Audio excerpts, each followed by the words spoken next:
This is Rosen Institute's Your Law Firm, where Ned Days and Lee Rosen cover management, marketing, finance, and new technologies for building the practice you deserve. Rosen Institute members receive this episode early, as well as exclusive segments on toxic workplaces and an answer to a member question about bonus structures. Get access to everything you're missing at roseninstitute.com/join. Here's Ned Days. It's a sunny week in Miami, Florida. My wife and I are on our way back home after a whirlwind trip to the Florida Keys for our 10th anniversary. We managed to cram in all of the highlights: a jet ski tour, a trip to the Dry Tortugas National Park, cycling in the Everglades, scuba diving on Big Pine Key, and about 36 hours in Key West trying alternately not to hit pedestrians while driving or be hit by cars while walking. Neither of us had ever been to the Florida Keys, so we figured this was as good a time as any. Now, because my wife is Australian and their national pastime seems to be approaching wild animals with zero regard for safety, we got a lot closer than I would have liked to some nurse sharks and alligators. Without incriminating ourselves too much, I will just say that the rules about not approaching or interfering with wildlife may have been bent to some degree, just a tad. Thankfully, though, we returned with all of our limbs and digits still intact. It's time for your tech tip. This is going to be hard for some of you to believe, but making voice calls didn't always happen on mobile devices or via meeting links. We had to use a horrible device called a telephone. It was plugged into the wall like a refrigerator or a dishwasher or something. I'm pretty sure this was because telephones used vacuum tubes or a compressor of some kind for cooling. I could be misremembering that. I'm not an archaeologist, okay? And while offices may have had several phone lines for different people, at home it was a different story. Your house had one phone number, and if somebody called that number, anybody in the house could pick up any telephone in the house to answer it. I loved picking up the telephone as a child. It made me feel powerful, like an adult. And because there was usually just one phone number for the house, and we were all dialing the number manually every time we made a call, like some kind of steampunk cosplay event, it was usually a good idea to announce who you were so that whoever had called could be sure they had the right house and the right person. I had a little script I had memorized. This, again, is an artifact from a different time before we could just ask ChatGPT the answer to everything. There were lots of things you had to memorize as a child. Your address, that phone number for the house, birthdays, what time Batman the Animated Series came on, the Boy Scout oath, or Days residence, Ned Days speaking. Lots of pieces of information that were drilled into our tiny little heads by rote memorization, and by attempting to pattern match the situation to the script in real time. One day, the phone rang, I rushed to pick it up, and it was only when I heard the click as the person on the other end hung up halfway through me reciting the Lord's Prayer that I snapped out of my trance and realized, whoops, that's not how I'm supposed to answer the phone. Wrong script, wrong time. Whether that was a fluke or proof that I am not a fully sentient human, a big concern that a lot of people have, or maybe used to have, about AI phone services revolved around not knowing what it might say. Would it go off script like I did and make the caller think he had dialed some kind of fundamentalist daycare? It seems like 6 months ago, a lot of people were hesitant about using AI voice assistants on the phone. Today, it is starting to feel almost commonplace as lots of legal software and answering services roll out AI receptionist functionality. If you haven't experimented with this, especially if you are paying a receptionist service or working as a solo who needs extra help, this is the time. And because everything is moving so quickly, in just the last couple of months, it's become incredibly straightforward. Just as most of the AI features that are being added to tools we are already using are taking advantage of large language models like GPT or Gemini or Claude under the hood, most of the voice assistant and receptionist products are making use of services from ElevenLabs.io to power their products. Now, you may have heard of or even used ElevenLabs for text-to-speech services, but they have a host of real-time AI voice agent functionality on offer too, and they have been steadily adding interface options right inside of ElevenLabs to the point where it is now pretty trivial to launch an AI assistant or receptionist on your own and put it to work on the phone, as a text or audio widget on your website, or even via WhatsApp. When you create or sign into your ElevenLabs.io account, by default you are going to be in what's called 11 Creative. This is where you can generate realistic speech from text, music, or sound effects from a prompt, train a model of your own voice, and a lot of other really powerful AI voice functionality. But if you tap the menu in the upper left that says 11 Creative, it will show a second option for 11 Agents. That's what we are talking about today. When you create an agent, you get a bunch of settings and features to configure. There are some very sensible defaults already set, but you will want to customize and tweak these to your own needs. You can create a system prompt for establishing things like the personality, tone, and goals of the agent. You can configure the first message it starts with. You can select one of the hundreds of pre-configured voices that ElevenLabs provides, or even use your own recordings to create a custom voice for yourself or someone else on your team. You can configure multiple languages. You can select from a lot of different LLM models to use under the hood, all of the variants of Gemini, GPT, Claude, and even GLM and Qwen. Where it starts to get really powerful is the knowledge base section. You can add URLs, files, or freeform text as information to guide the agent and that it can draw answers from in its interactions. You can connect MCP servers to give it access to things like practice management or CRM data. You can have it use webhooks to trigger things like events in your other software or Zapier workflows. You can configure options like scenarios when it should hand off to another agent or forward the call to another phone number like an actual human receptionist. There's a workflow builder that allows you to get really into the weeds by configuring sub-agents that have their own goal prompts, knowledge-based sources, and tool selections, and the agent can decide which one to run based on what is being asked. There's a boatload of security and analytics and automated testing tools if you need them. There is a lot going on in there. And when you are ready to put it into action, you can use an embed code to put a text or text and voice chat box on your website or internal company portal. You can connect phone numbers from a Twilio account so that you can route calls from your phone system to the agent directly. And you can even configure it to make outgoing calls and to talk to people for you.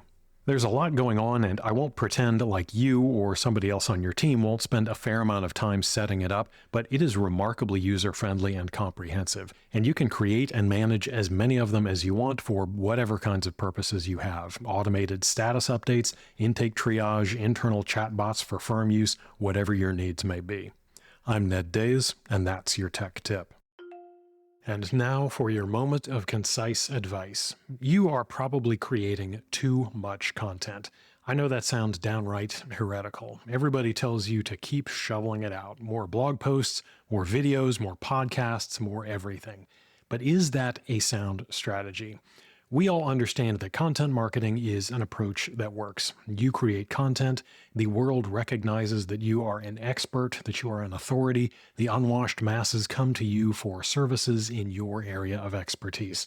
This approach has worked for a long time. Everything from writing books and op-eds and articles and newsletters to producing blog posts and YouTube videos and Instagram reels. I could go on and on. There are so many approaches to getting your content out in the world, and it does work. It is not going to stop working. It will twist and turn a little bit, the formats will change, but content always keeps working. But here is where I want to challenge you. There is a lot of content in the world right now. The internet made publishing content incredibly easy.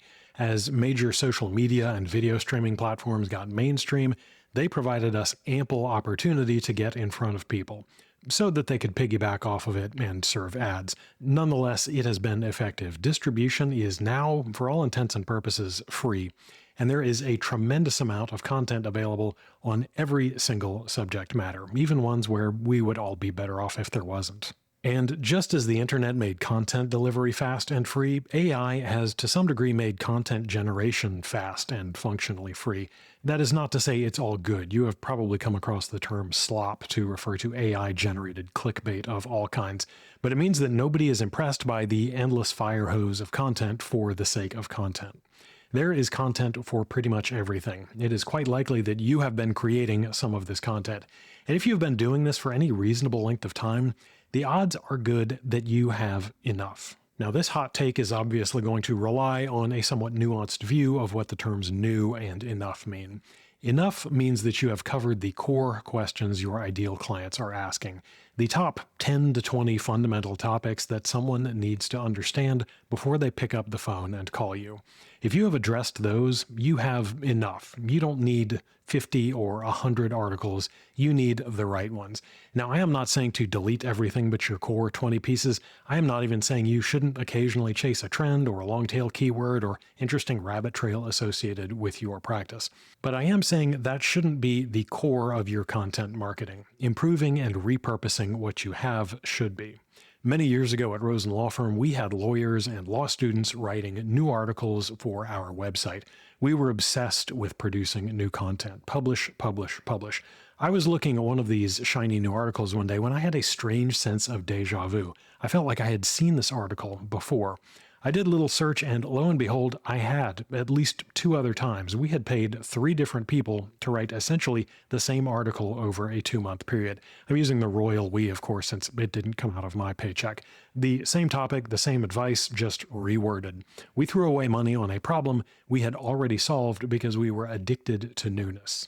So there isn't a need for us to endlessly create unique, or let's call it novel content. We reach a point where we have enough. And if you are at that point, if you have produced many terrific articles or videos or books on your practice area, and you've got the word out there that you are the expert, you have positioned yourself as an authority in your field, the next level, the next thing you need to do in order to level up is to slow down on the new content and start revising and improving the old stuff.